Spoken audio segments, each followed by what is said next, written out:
Kaya ako nag-build.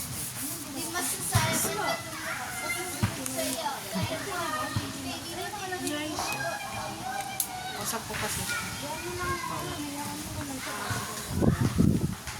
Pag gusto mo, wala ka po. Ano ba na agad? Kalaban. Hindi naman ako tumataba ng ano kasi hindi ako kumakain ng rice sa may. Hindi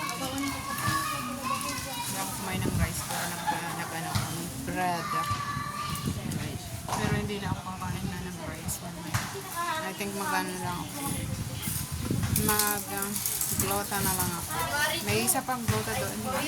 Bukas na darating glota ko. No? Mabukas yun. Kaya ka pa? Akin naman kahit. Ayan, nandito kami outside. And just chill.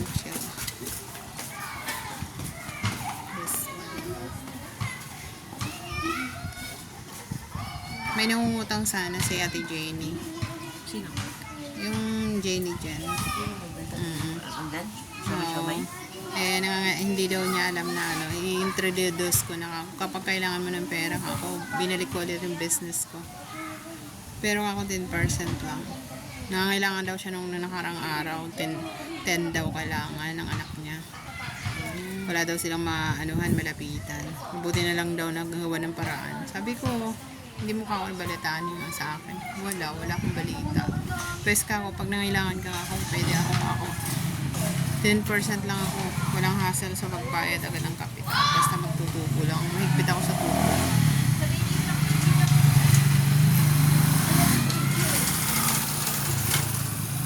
Saglit nga lang daw nila eh. Binalik na rin.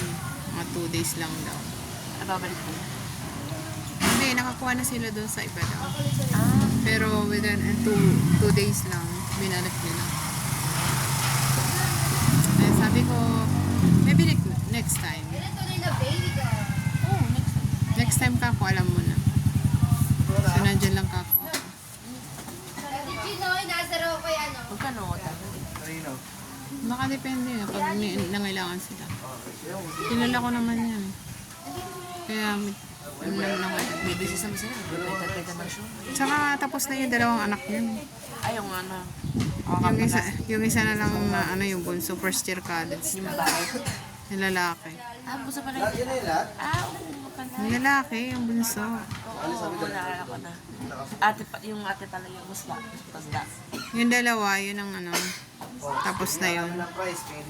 Matanda pa sa'yo yun eh.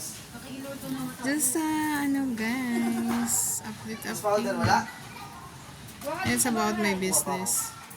I have a business about money. They have people here in my place. It's just only in my place. Because I want to manage my business and my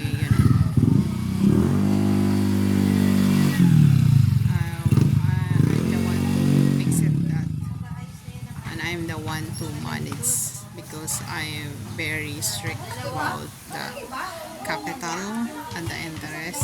And the interest I want to, put again the capital that so that they can double money in the future. Just think positive about business. Money is a good business here in my place. It's easy to introduce to other people. They have a business about money, so it's easy. That's it.